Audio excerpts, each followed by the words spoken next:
The Great Spaghetti Incident.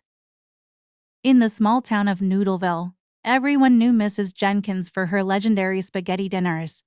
Every Sunday, the town's entire population, all 10 of them, gathered at her house for what they called Spaghetti Sunday. One Sunday, Mrs. Jenkins decided to try a new recipe she had found online, titled Spaghetti Extravaganza. Little did she know, the recipe required a significant amount of what the internet called mystery spices. Mrs. Jenkins, always eager to impress, used the whole bottle. As the pasta cooked and the smell wafted through the house, the neighbors began to notice something odd. Mr. Thompson's cat, Whiskers, began dancing on the lawn, and Mrs. O'Malley's parrot started reciting Shakespearean soliloquies. When dinner time arrived, the townspeople gathered around the table, eagerly awaiting the extravaganza. They took their first bites and immediately began to experience strange effects.